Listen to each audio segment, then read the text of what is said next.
హైదరాబాద్ లో పురాతన భవనాలు ప్రమాదకరంగా మారాయి. భారీ వర్షాలు కురిస్తే పాత ఇళ్లు కుప్పకూలి ప్రాణనష్టం వాటిల్లే అవకాశం ఉందని ప్రజలు ఆందోళన వ్యక్తం చేస్తున్నారు.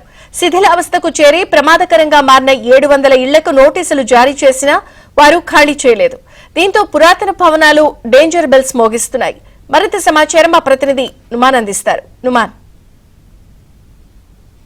భాగ్యనగర వాసులను పురాతన భవనాలు భయపెడుతున్నాయి. ముఖ్యంగా ఇటు ఓల్డ్ సిటీ లాంటి ప్రాంతాల్లో దాదాపు వందల సంఖ్యలో ఉన్నటువంటి 100 ఏళ్ల క్రితం నాటి అనేకమైనటువంటి బిల్డింగ్స్ కానివ్వండి, కట్టడాలు ప్రమాదకరంగా మారినటువంటి పరిస్థితి ఉందని చెప్పొచ్చు. జిహెచ్ఎంసి అధికారికంగానే దాదాపు 700 పురాతన భవనాలను ఇళ్లను గుర్తించింది, వాటికి నోటీసులు కూడా ఇచ్చింది.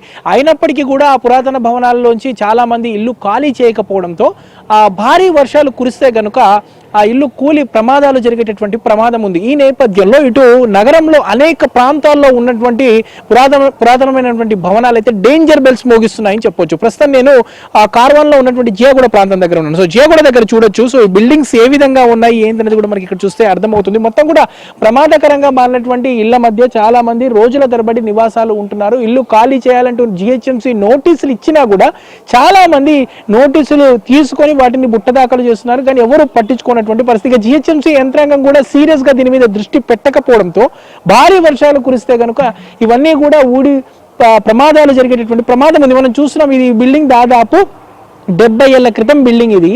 సో ఈ బిల్డింగ్ ఏ విధంగా ఉంది ఏంటని చూస్తారు. మొత్తం ఎక్కడికక్కడ పెచ్చులు ఊడిపోయి రాడ్లు కంకర్లు తేలుతున్నటువంటి పరిస్థితి. ఇక పిల్లర్లంతా కూడా ఎక్కడికక్కడ కూడా డ్యామేజ్ అయినటువంటి సిచ్యువేషన్ అయితే మనకు కనిపిస్తుంది. హైదరాబాద్ లో అత్యధికంగా గోషామహల్, కార్వాన్, దాంతోపాటు ఏదైతే అంబర్పేట్, కాచిగూడ, గోన్లాక, దాంతోపాటు ఏదైతే బేగం బజార్ లాంటి ప్రాంతాల్లో దాదాపు 100 ఏళ్ల క్రితం నాటి బిల్డింగ్స్ జిహెచ్ఎంసీ అధికారికంగా 700కు పైగా గుర్తించింది. వాటికి నోటీసులు కూడా ఇస్తుంది.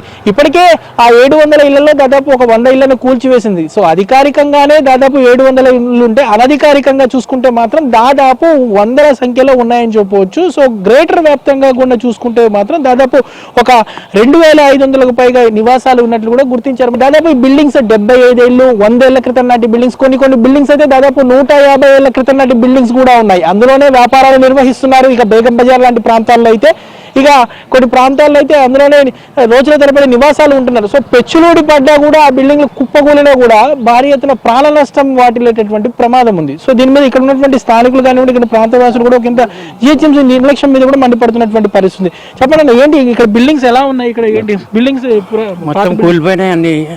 ఇవన్నీ ఎప్పటికి ఎన్ని ఏళ్ళ క్రితం బిల్డింగ్స్ అన్ని? ఇవి అన్ని చాలా పాత ఉన్నాయి, 30-40 సంవత్సరాల కింద.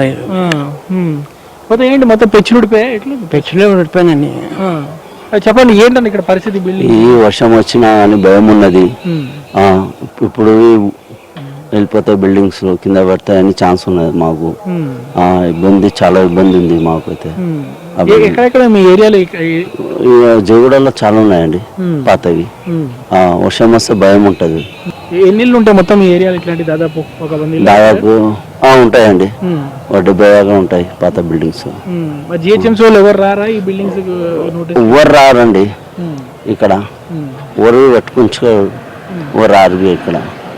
అంటే ఇది సిచ్యువేషన్. అంటే వర్షాలు వస్తే కనుక మాత్రం భారీ వర్షాలు ఎడతెరిపి లేకుండా కంటిన్యూషన్ గా ఒక 2-3 రోజుల పాటు వర్షం కురిస్తే ఇలాంటి బిల్డింగ్స్ అంతా కూడా కుప్పకూలిపోయేటటువంటి ప్రమాదం ఉంది. మనం చూస్తున్నాము, కంకర తేలిపోయి కొన్ని అయితే మొత్తం రాడ్లు బయటకు వచ్చేసినటువంటి పరిస్థితి. కొన్ని ఇళ్లలో వచ్చేది ఇక్కడ చూస్తున్నాం, అవి ఏదైతే ఇవి 2 BHK అపార్ట్మెంట్స్ ఇవి. సో అప్పట్లో దాదాపు దీన్ని ఒక 50 ఏళ్ల క్రితం నిర్మించారు. దాదాపు ఈ నివాసాల్లో వందలాది మంది కుటుంబాలు నివాసం ఉంటున్నాయి. జియాగూడలో ఉన్నటువంటి ఏదైతే ఇది పోలీస్ క్వార్టర్స్ సంబంధించినటువంటి బిల్డింగ్స్ ఇవన్నీ కూడా. సో ఇలాంటి బిల్డింగ్స్ బేగం బజార్ కానివ్వండి, గోషామహల్ కానివ్వండి, దాంతోపాటు అనేక ప్రాంతాల్లో ఉన్నటువంటి పరిస్థితి. ఎడతెరిపి లేకుండా రానున్న రోజుల్లో భారీ వర్షాలు కురిస్తే మాత్రం ఈ బిల్డింగ్స్ అన్ని కూడా కుప్పకూలిపోయి ప్రమాదాలు జరిగేటటువంటి అవకాశం అయితే ఉందని చెప్పొచ్చు. వీడియో జర్నలిస్ట్ వెంకట్తో నుమాన్, ఆంధ్రజ్యోతి, ఓల్డ్ సిటీ నుంచి.